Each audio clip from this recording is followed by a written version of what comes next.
আপনাদের সবাইকে আমন্ত্রণ চ্যানেল 24 এর রাত 10টার খবরে শুনছিলেন প্রেসিডেন্সি ইউনিভার্সিটি সংবাদ শিরোনাম। আপনাদের সাথে আমরা দুজন, আমি রহমান রাশেদ, আমি সাবিহা নিগার দৃষ্টি। আরএফএল কিচেন সিঙ্ক, স্বাস্থ্যকর কিচেনের চিরস্থায়ী সমাধান। পুলিশি হামলার বিচার সহ 4 দফা দাবিতে রাজধানীর কাকরাইল মোড়ে দ্বিতীয় দিনের মতো অবস্থান কর্মসূচি পালন করছেন জগন্নাথ বিশ্ববিদ্যালয়ের শিক্ষার্থীরা। এদিকে দাবি আদায় না হওয়া পর্যন্ত বিশ্ববিদ্যালয়টি শাটডাউন ঘোষণা করা হয়েছে, চলবে না কোনো ক্লাস পরীক্ষা। একদিন এক রাত পেরিয়েও চলছে অবস্থান কর্মসূচি। রোদ বৃষ্টি ঝড়ে 3 দফা দাবি আদায়ে ঠায় দাঁড়িয়ে জগন্নাথ বিশ্ববিদ্যালয়ের শিক্ষার্থীরা। দাবি ঘিরে স্লোগান ছিল তাদের কণ্ঠে, হুঁশিয়ারি দেয় ব্লকেট কর্মসূচিতে অনড় থাকবার। আমাদের আবাসন ভাতা দেওয়া হোক, কারণ আমাদের হল নেই কোনো। আমরা স্টুডেন্টরা যে কি কষ্টে থাকে মেসে, সেটা আমরা জানি। এমনিতেই আমাদের থাকার জায়গা নাই, আমাদের ছেলেমেয়েরা কষ্ট করে ঠাসাঠাসি করে থাকে, তার থেকে হচ্ছে রাস্তায় থাকুক, এ থেকে তো আর আমাদের কিছু বলার নাই। বৈষম্যহীন বাংলাদেশটা কোথায়? তারা আন্দোলন করলে তাদের উপর ঠান্ডা পানি স্প্রে করা হয়, আর আমরা আন্দোলন করলে আমাদের গরম পানি জলকামান দেওয়া হয়। কেন? আমরা কি অহিংস আন্দোলন করতে এসেছিলাম? যতক্ষণ পর্যন্ত আমাদের দাবি আদায় না হবে আমরা রাজপথে থাকব। একাত্মতা প্রকাশ করে আন্দোলনে সামিল হন বিশ্ববিদ্যালয়ের শিক্ষকরা। সুস্পষ্ট ঘোষণা না আসলে আন্দোলন চালিয়ে যাওয়ার ঘোষণা তাদের। আমরা অভিভাবক যদি আমরা ঘরে থাকি, বিশ্ববিদ্যালয়ে থাকি, ওরা পথে থাকে, এটা তো কখনো আমরা মানতে পারি না। আমরা ওদের সঙ্গেই আছি। জগন্নাথে গভর্নমেন্ট অ্যালোকেশন বা গভর্নমেন্টের নজর খুবই দুর্বল। ন্যায্য দাবি তারা এটা পূরণে চায়, তো আশা করব আজকের ওনারা দ্রুত এই ব্যবস্থা নেবেন। এদিকে তথ্য উপদেষ্টার উপর বোতল ছোড়ার ঘটনায় দুঃখ প্রকাশ করে বিশ্ববিদ্যালয় প্রশাসন। পাশাপাশি শিক্ষক শিক্ষার্থীদের উপর পুলিশি হামলার শাস্তির দাবি জানানো হয়। সাবধান, ফ্যাসিবাদ মুক্ত বাংলাদেশে ফ্যাসিবাদী কোনো উচ্চারণ দ্বিতীয়বার যেন না আসে। কারো শক্তি নেই আমাদেরকে বল প্রয়োগ করে এই জায়গা থেকে তাড়িয়ে দেওয়ার। 70% আবাসন ভাতা, আগামীর বাজেট কাটছাট না করা এবং দ্রুত একনেক সভায় দ্বিতীয় ক্যাম্পাসের প্রজেক্ট অনুমোদনের দাবিতে বেশ কিছুদিন ধরেই আন্দোলন করছিল জগন্নাথ বিশ্ববিদ্যালয়ের শিক্ষার্থীরা, যাতে সমর্থন আছে প্রতিষ্ঠানটির শিক্ষকদেরও। মির্জা রাকিব, চ্যানেল 24, ঢাকা। 5 আগস্ট পরবর্তী বাংলাদেশে ঢাকা বিশ্ববিদ্যালয়কে নিরাপদ রাখতে ব্যর্থ হয়েছে বর্তমান প্রশাসন। তাদের ব্যর্থতার কারণেই সাম্য সহ গত 9 মাসে ক্যাম্পাসে 2টি হত্যাকাণ্ডের ঘটনা ঘটেছে বলে অভিযোগ করলেন ছাত্রদলের নেতাকর্মীরা। এবং এমন পরিস্থিতিতে উদ্বিগ্ন সাধারণ শিক্ষার্থীরা, তারা দাবি করছেন নিরাপদ ক্যাম্পাসের। ঢাকা বিশ্ববিদ্যালয়ের শিক্ষার্থী ও ছাত্রদল কর্মী সাম্য হত্যার পর থেকেই নিরাপদ ক্যাম্পাসের দাবিতে সরব ছাত্রদল। বৃহস্পতিবার কালো বেজ ধারণ করে ভিসি চত্বরে অবস্থান নেন নেতাকর্মীরা। এ সময় তাদের অভিযোগ, প্রশাসনের ব্যর্থতায় এমন হত্যাকাণ্ড দ্রুত তদন্ত শেষ করে বিচারের দাবি তোলেন তারা। ইতিমধ্যে 9 মাস অতিবাহিত হয়েছে, আমরা দেখতে পেয়েছি এই ঢাকা বিশ্ববিদ্যালয়ের প্রশাসনে যারা রয়েছে, সম্মানিত ভিসি স্যার, প্রক্টর স্যার, তাদের সামান্যতম এ বিষয়ে কোনো পদক্ষেপ আমরা লক্ষ্য করি না। এই অন্তর্বর্তীকালীন সরকারের প্রশাসন, ঢাকা বিশ্ববিদ্যালয় প্রশাসন বিভিন্ন অঙ্গীকারের কথা বলছে, কিন্তু আমরা দেখলাম তার আগেই আমাদের বাংলাদেশ জাতীয়তাবাদী ছাত্র দলের সারে প্রমাণ হলের সাহিত্য প্রকাশনের সম্পাদক সাম্যকে আমরা ইতিমধ্যে হারিয়ে ফেলেছি। এদিন সাম্য হত্যায় শোক পালন করে ঢাকা বিশ্ববিদ্যালয় কর্তৃপক্ষ অর্ধ দিবসের জন্য স্থগিত ঘোষণা করা হয় সকল ক্লাস ও পরীক্ষা। শিক্ষার্থীদের দাবি, এখনো অনিরাপত্তায় ভুগছেন তারা। আমরা চাইবো বহিরাগত মুক্ত ক্যাম্পাস আর কি, যাতে এনশিওর করতে পারে। আর টিউশন করাইতে হয় রাতে, ভয়টা কাজ করে। আমরা আসলে নিরাপত্তাটাই চাই ক্যাম্পাসের মধ্যে। আমাদের ক্যাম্পাসে মেইনলি দেখা যায় যে স্টুডেন্টদের থেকে বহিরাগত সংখ্যা বেশি। ঘটনা তদন্তে 7 সদস্য বিশিষ্ট তদন্ত কমিটি গঠন করেছে ঢাকা বিশ্ববিদ্যালয় প্রশাসন। শিক্ষার্থীদের অভিযোগ, পরিবর্তিত বাংলাদেশে এখনও অপ্রত্যাশিত রয়ে গেছে ঢাকা বিশ্ববিদ্যালয় ক্যাম্পাস, যার সর্বশেষ সাম্য হত্যার পর নতুন করে আবারও আতঙ্ক কাজ করছে তাদের মধ্যে। শিক্ষার্থীরা বলছেন, বহিরাগতদের ঠেকানো সহ নানান ধরনের শিক্ষার্থী বান্ধব উদ্যোগ গ্রহণের মধ্য দিয়ে ফিরানো সম্ভব ঢাকা বিশ্ববিদ্যালয়ের নিরাপত্তার পরিবেশ। সুলতান মাহমুদ আরিফ, চ্যানেল 24, ঢাকা। দেশ জুড়ে তোলপা ওয়ালটন ফ্রিজ কিনে আপনিও হয়ে যেতে পারেন মিলেনিয়ার। এদিকে রাজধানীর সোহরাওয়ার্দী উদ্যানে অবৈধ স্থাপনা উচ্ছেদে অভিযান চালিয়েছে ঢাকা দক্ষিণ সিটি কর্পোরেশন, গৃহায়ন ও গণপূর্ত অধিদপ্তর এবং ঢাকা বিশ্ববিদ্যালয় প্রশাসন। বেলা 11:30টায় ঢাকা দক্ষিণ সিটি কর্পোরেশনের নেতৃত্বে অভিযান শুরু হয়। শাহবাগ থানার পাশ থেকে শুরু করে রমনা কালী মন্দির পর্যন্ত সোহরাওয়ার্দী উদ্যানের ভেতরে থাকা সব অবৈধ দোকানপাট ভেঙে গুঁড়িয়ে দেওয়া হয়। দক্ষিণ সিটির নির্বাহী ম্যাজিস্ট্রেট বলেন, ঐতিহাসিক এই উদ্যানের ভেতরে নিরাপত্তার স্বার্থে অবৈধ স্থাপনা উচ্ছেদ করা হয়েছে। মঙ্গলবার রাতে ঢাবি শিক্ষার্থী শাহরিয়ার আলম সাম্য হত্যাকাণ্ডের পর সোহরাওয়ার্দীর উদ্যানের নিরাপত্তা নিয়ে বিভিন্ন মহল থেকে প্রশ্ন ওঠে। ঈদ সেলিব্রেশনে এবার নো টেনশন। সিঙ্গার বেকো আছে আপনার পাশে, আপনার সাথে। বড় ঈদে স্বস্তির ভরপুর সলিউশন নিয়ে এই সলিউশন কার্ডে পাচ্ছেন হাউসফুল অ্যাপ্লায়েন্স। আরও জিতে নিতে পারেন TV, refrigerator, AC, washing machine সহ যে কোনো অ্যাপ্লায়েন্স। এছাড়াও আছে ঈদ বাজার অথবা এলপিজি গ্যাস বিল ডিসকাউন্ট। ভরপুর সলিউশন পেতে আজই চলে আসুন সিঙ্গার বেকো স্টোরে। ভিজিট করুন singarpd.com। কমিশন বাণিজ্য সহ দুর্নীতির অভিযোগে উপদেষ্টা আসিফ মাহমুদ সজীব ভুঁইয়ার সাবেক এপিএস মোয়াজ্জেম হোসেন এবং স্বাস্থ্য উপদেষ্টা নূরজাহান বেগমের সাবেক ব্যক্তিগত কর্মকর্তা তুহিন ফারাবী ও এনসিপির সাবেক নেতা গাজী সালাউদ্দিন তানভীরকে তলব করেছে দুদক। আগামী 20 ও 21 মে তাদেরকে জিজ্ঞাসাবাদ করবে সংস্থাটি। মাসখানেক আগে অন্তর্বর্তী সরকারের উপদেষ্টা আসিফ মাহমুদ সজীব ভুঁইয়ার সাবেক এপিএস মোয়াজ্জেম হোসেন ও স্বাস্থ্য উপদেষ্টা নূরজাহান বেগমের সাবেক ব্যক্তিগত কর্মকর্তা তুহিন ফারাবীর বিরুদ্ধে শত কোটি টাকার তদবির বাণিজ্যের অভিযোগ ওঠে। একইভাবে এনসিপি থেকে অব্যাহতি পাওয়া সাবেক যুগ্ম সদস্য সচিব সালাউদ্দিন তানভীরের বিরুদ্ধে ওঠে কমিশন বাণিজ্যের অভিযোগ। এ বিষয়ে গোয়েন্দা কার্যক্রম শেষে এবার তাদের দুর্নীতির অনুসন্ধানে দুদক গঠন করা হয়েছে পৃথক 3টি কমিটি। অভিযুক্ত 3 জন সহ স্বাস্থ্য উপদেষ্টার আরেক ব্যক্তিগত কর্মকর্তা ডাক্তার মাহমুদুল হাসানকে চলতি মাসেই তলব করেছে সংস্থাটি।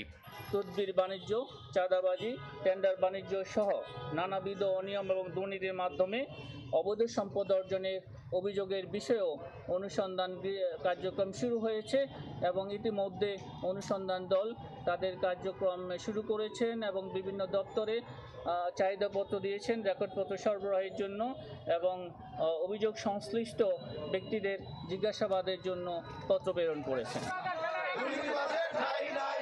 দুর্নীতির অভিযোগ ওঠা এসব ব্যক্তিদের বিরুদ্ধে অনুসন্ধানের দৃশ্যমান অগ্রগতি ও গ্রেফতারের দাবিতে বাংলাদেশ যুব অধিকার পরিষদ দুদক কার্যালয়ের সামনে বিক্ষোভ করে। তবে সংস্থাটির মহাপরিচালক বলছেন, চাপ প্রয়োগে নয়, দুদকের প্রতি আস্থা রাখতে। আমাদেরকে চাপ প্রয়োগ করার কোনো প্রয়োজন নেই, এটা আমরা প্রত্যাশা করি না। আমাদের উপর দয়া করে আস্থা রাখুন। অবশ্যই আপনারা সেই দৃশ্যমান আমাদের অনুসন্ধান তদন্তের দৃশ্যমান ফলাফল আপনারা জানতে পারবেন। এদিকে ঋণের নামে 404 কোটি টাকা আত্মসাতের অভিযোগে ন্যাশনাল ব্যাংকের সাবেক পরিচালনা পর্ষদের সদস্য পারভিন হক শিকদার, রণ শিকদার সহ 16 জনের বিরুদ্ধে মামলা করেছে দুদক। শফিকুল ইসলাম সবুজ, চ্যানেল 24, ঢাকা। রাজধানীর মাঠে তুমুল বাকযুদ্ধে জামায়াতে ইসলামী ও জাতীয় নাগরিক পার্টি। জামায়াতের দিকে যখন 71-এর প্রশ্ন ছুড়েছে এনসিপি নেতারা, তখন জবাবে পাল্টা তীর এনসিপির দিকে। প্রকাশ্য দ্বন্দ্বে রাজনীতিতে নতুন সংকটে জামায়াত আর এনসিপিতেও চলছে নানা সমীকরণ। সাদবিন শফিকের রিপোর্ট।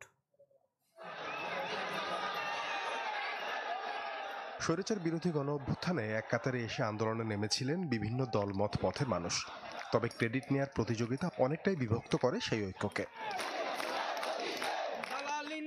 সেই সাথে আত্মপ্রকাশ ঘটে ছাত্রদের রাজনৈতিক দল জাতীয় নাগরিক পার্টি এনসিপির। তবে শুরু থেকেই প্রত্যক্ষ পরোক্ষভাবে এনসিপির প্রতি ইতিবাচক মনোভাব দেখিয়ে আসছে জামাত শিবির ও ইসলামপন্থীদের অনেকে। সর্বশেষ আওয়ামী লীগ নিষিদ্ধের চূড়ান্ত আন্দোলনেও যুগপৎ উপস্থিতি দেখা গেছে তাদের। কিন্তু এই আন্দোলনের ফসল ঘরে ওঠার 24 ঘন্টার মধ্যেই দেখা দেয় বিরোধ, যার নেপথ্যে জামাতের দলীয় ও বিতর্কিত স্লোগান। বিশেষ করে উপদেষ্টা মাহফুজ আলমের স্ট্যাটাসের পর এনসিপি ও জামায়াতের মধ্যে চলছে কথার লড়াই। এই আন্দোলনে জামায়াতের শিবিরের কি অবদান উনি কি জানেন না? তখন কি প্রশ্ন রেজ করছিলেন?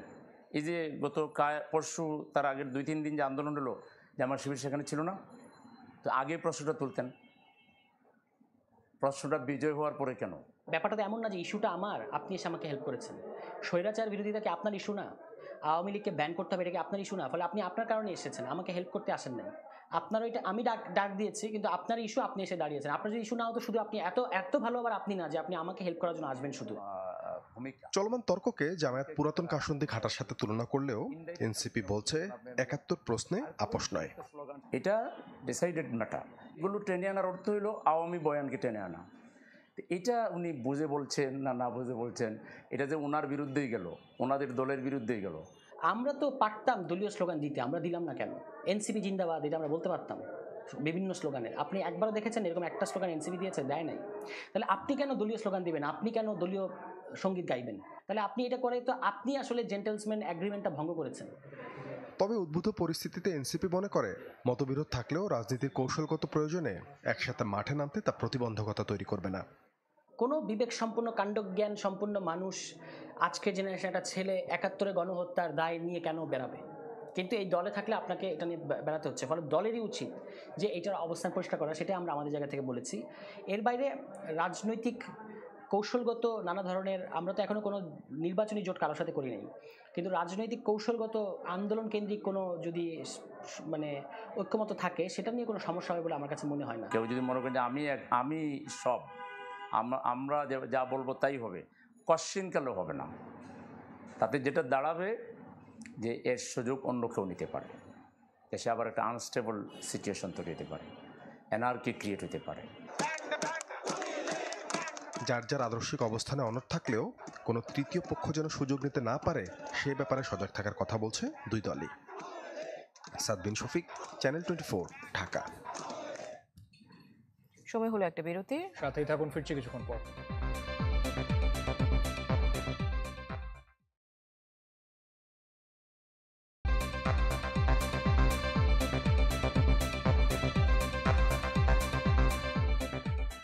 আমন্ত্রণ রাত 10টার খবরে। জানাবো আরো কিছু খবর। রাজধানীর মোহাম্মদপুরে গেল মধ্যরাতে একই পরিবারের 7 জনকে এলোপাথারি কুপিয়েছে স্থানীয় কিশোর গ্যাংয়ের সদস্যরা। আহতরা জানিয়েছেন বাড়ির সামনে তাদের চলাফেরা সন্দেহজনক হলে নাম পরিচয় জানতে চাইলে চাপাতি নিয়ে ঝাঁপিয়ে পড়েন তারা। পুলিশ জানিয়েছে সিসি ফুটেজ দেখে অপরাধীদের শনাক্ত করা হচ্ছে। বুধবার দিবাগত মধ্যরাতের সিসি ফুটেজে দেখা যায় চাপাতি নিয়ে একদল কিশোর কয়েকজনকে এলোপাতাড়ি কোপাচ্ছে। রাজধানীর মোহাম্মদপুরের পূর্ব জাফরাবাদের ঘটনা। 10 থেকে 12 জনের স্থানীয় কিশোর এলোপাতাড়ি কোপাতে কোপাতে বাসার মধ্যে ঢুকে পড়ে। আক্রান্ত একজন বাথরুমে লুকিয়ে রেহাই পায়নি। এ ঘটনায় জখম হয়েছে পরিবারটির 7 সদস্য, গুরুতর 4 জন হাসপাতালে ভর্তি। 3টা ভাই অবস্থা খুব খারাপ। আমার হাত, আমি এখন ঘুমাইতে পারি নাই। আমরা নিরাপদ বোধ করছি না, মানে আমরা একটা আতঙ্কের মধ্যে বসবাস করছি। কি নিয়ে ঘটনার সূত্রপাত, কেনই এই বর্বরতা? আহতরা বলছেন সন্দেহজনক চলাফেরায় তাদের পরিচয় জানতে চাইলে শুরু হয় হামলা। আমি মোটা করে যে ছেলেটা আগে ধরছি, স্বাস্থ্যবান, ওই ক্রিম কালার একটা গেঞ্জি পরা, ভিডিওতে আছে, ওই ছেলের নাম পাটালি হাসান। ওই গ্রুপের নেতৃত্ব দেয়। আমার 3টা পুরুষ মানুষ, 3টা পুরুষরা যদি এইরকম করে ফেলে তাহলে কিভাবে করব? এই ঘটনায় আতঙ্কে এলাকাবাসী। পুলিশ বলছে সিসিটিভি ফুটেজ দেখে শনাক্ত হচ্ছে অপরাধীরা। এটা কোন গ্রুপ এখনই যেহেতু তদন্তাধীন, এটা আমি আপনাকে বলছি না। গ্রুপ, তবে গ্রুপের অস্তিত্ব আছে এটা বলছি, কিছু গ্রুপ আছে। অপরাধীদের গ্রেপ্তারে অভিযান চলছে বলে জানায় পুলিশ। কাজী ফয়সাল, চ্যানেল 24, ঢাকা। একটা সেলফি। আপু এখন কিছু খাওয়াও। এখন ইভিনিং এ চরম ক্রেভিং, চাই কিছু এক্সাইটিং, মিস্টার নুডলস হয় কুকিং, টেস্ট হয় amazing, mister noodles amazing test, mister noodles enjoy the best, mister noodles amazing test, mister noodles, mister noodles, mister noodles. Calling ভিসায় যেতে না পারা 17,000 কর্মীর মধ্যে প্রথম ধাপে মালয়েশিয়ায় যাবেন 7,926 জন বাংলাদেশি। এই তালিকা চূড়ান্ত করেছে মালয়েশিয়া সরকার। আগামী কয়েক মাসে 1.5 লাখ বিদেশি কর্মী নেবে দেশটি, যেখানে অগ্রাধিকার পাবেন বাংলাদেশি শ্রমিকরা। মালয়েশিয়ায় সফররত প্রবাসী কল্যাণ উপদেষ্টা আসিফ নজরুল দেশটির স্বরাষ্ট্রমন্ত্রী ও মানব সম্পদ মন্ত্রীর সাথে বৈঠক শেষে এইসব তথ্য জানান। 2022 সালে মালয়েশিয়ার শ্রমবাজার চালুর পর দেশটিতে যান প্রায় 5 লাখ বাংলাদেশি। এই সময়ে দেশটিতে গিয়ে কাজ না পাওয়া সিন্ডিকেট কর্মীদের কাছ থেকে অতিরিক্ত অভিবাসন ব্যয় সহ নানা অভিযোগ ওঠে বাংলাদেশি রিক্রুটিং এজেন্সির বিরুদ্ধে। সর্বশেষ 2024 সালে দেশটিতে বিদেশি কর্মী নেওয়া বন্ধ করে দেওয়া হয়। এতে বাংলাদেশ থেকে 17,000 কর্মী মালয়েশিয়ায় যেতে পারেনি। এই কর্মীরা 4 থেকে 5 লাখ টাকা দিয়ে গেল 1 বছরে রিক্রুটিং এজেন্সি থেকে মন্ত্রণালয়ের দুয়ার ঘুরেও পাননি কোনো সমাধান। সংকট সমাধানে মালয়েশিয়া সফরে যান প্রবাসী কল্যাণ উপদেষ্টা আসিফ নজরুল। দেশটির স্বরাষ্ট্রমন্ত্রী ও মানব সম্পদ মন্ত্রীর সাথে বৈঠক শেষে জানান, মালয়েশিয়ায় যেতে না পারা কর্মীদের মধ্য থেকে প্রথম ধাপে 7,926 জন কর্মী যাবেন দেশটিতে। প্রথম ব্যাচ হিসাবে 7,926 জনের তালিকা ওনারা চূড়ান্ত করেছেন এবং এটা খুব অল্প সময়ের মধ্যে ওনাদেরকে মালয়েশিয়াতে কাজ করার সুযোগ দেওয়া যাবে, এই প্রক্রিয়া শুরু করে দিয়েছেন ওনারা। আর নতুন করে 1.5 লাখ বিদেশি শ্রমিক নেবে মালয়েশিয়ার সরকার, যার মধ্যে অগ্রাধিকার পাবেন বাংলাদেশিরা। আগামী কয়েক মাসে মালয়েশিয়া 1 থেকে 1.5 লক্ষ বিদেশি শ্রমিক নিতে পারে। তো আমাদেরকে মালয়েশিয়ার যে ইন্টেরিয়র হিউম্যান রিসোর্স মিনিস্টার আছে উনি আশ্বস্ত করেছেন লোক দেওয়ার ক্ষেত্রে বাংলাদেশকে সর্বোচ্চ অগ্রাধিকার দেওয়া হবে। বাংলাদেশ থেকে সবচেয়ে বেশি লোক নেবেন ওনারা। এই অভিবাসন বিশেষজ্ঞ বলছেন, মালয়েশিয়ার শ্রমবাজারে দুর্নীতি রোধে দরকার দুদেশের কার্যকরী পদক্ষেপ। আমাদের গোয়েন্দা সংস্থা, আমাদের বিভিন্ন বাহিনীগুলো, বর্ডার ফোর্সগুলো, তারা অন্যান্য দেশের মালয়েশিয়ার বর্ডার ফোর্স এবং সেখানে ইমিগ্রেশন কর্তৃপক্ষের সাথে একটা সমন্বয় রেখে অন্তত তথ্যগুলো আগে নিয়ে আসতে হবে যে আমাদের উভয় পক্ষের অর্থাৎ মালয়েশিয়া এবং বাংলাদেশের উভয় দিকে আমাদের একই রকম তথ্য আমরা পাচ্ছি এবং তারপরে কিছু কিছু জয়েন্ট অ্যাকশনের কথা চিন্তা করতে হবে। গত 1 দশকে নানা অনিয়ম ও দুর্নীতির দায়ে 3 বার বন্ধ হয় মালয়েশিয়ার শ্রমবাজার। সম্রাট হোসেন, চ্যানেল 24, ঢাকা। সময় হলো একটা বিরতি, ফিরে আসছে একটু পর।